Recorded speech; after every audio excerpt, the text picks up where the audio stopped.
মাংস রান্না হয়ে গেছে, অল্প কিছু আলু দিয়েছি। গরুর মাংস দিয়ে খিচুড়ি খেতে খুবই মজার। বাইরে বৃষ্টি হচ্ছে, আর বৃষ্টি দেখেই খিচুড়ি রান্না করতে চলে এলাম। প্রিয় দর্শক, আসসালামু আলাইকুম। দুদিন ধরেই বাইরে অনেক বৃষ্টি, আর বৃষ্টি দেখেই আজকে খিচুড়ি রান্না করব। মাংস দিয়ে খিচুড়ি একসঙ্গে রান্না করব। তো মাংস বসিয়ে দিয়েছি হাতে মেখে, সব মশলা দিয়ে হাতে মেখেই বসিয়ে দিয়েছি। মাংস কষানো হয়ে গেছে, এই যে উপরে তেল উঠে আসছে। এখন দিয়ে দিব কিছু আলু। বৃষ্টির দিনে খিচুড়ি খেতে খুবই মজার হয়, আমার ছেলেও খুব পছন্দ করে, তাই তো বৃষ্টি হলেই খিচুড়ি রান্না করি। খিচুড়ি রান্না করার জন্য আমি এখানে 3 প্রকার ডাল দিয়েছি।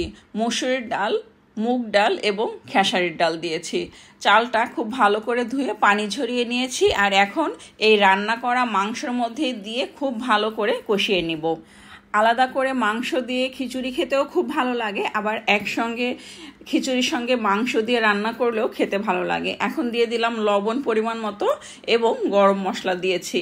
মাংসের সঙ্গে তো গরম মশলা দিয়েছি, তারপরও খিচুড়ির সাথেও আর একটু গরম মশলা বাড়িয়ে দিলাম। যখনই বৃষ্টি হয় তখনই আমার বাসায় খিচুড়ি রান্না হয়, কারণ খিচুড়ি ঠান্ডার মধ্যে খেতেই ভালো লাগে। বেশি গরম পড়লে তখন কিন্তু খিচুড়ি খেতে ভালো লাগে। চাল এবং ডাল মিলিয়ে 1 কেজির মতো হবে, তো আমি এখানে পানি দিয়েছি 1.5 লিটারের মতো। এখন ঢাকনা দিয়ে ঢেকে দেব।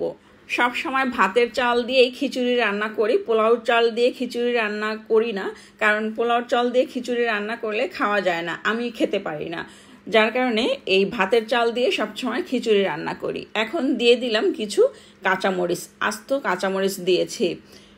এখন দমে বসিয়ে দেব। চুলার আঁচটা একদম কমিয়ে দেব। সরি, আমি এখানে খেসারির ডাল দেইনি, দিয়েছি বুটের ডাল। 3 প্রকার ডাল, মুগ ডাল, মসুরির ডাল আর বুটের ডাল দিয়েছি। এখন খুব ভালো করে আবারও নেড়ে চেড়ে নিচ্ছি। আবারও ঢাকনা দিয়ে ঢেকে দেব, নিচে যাতে পোড়া লেগে না যায়।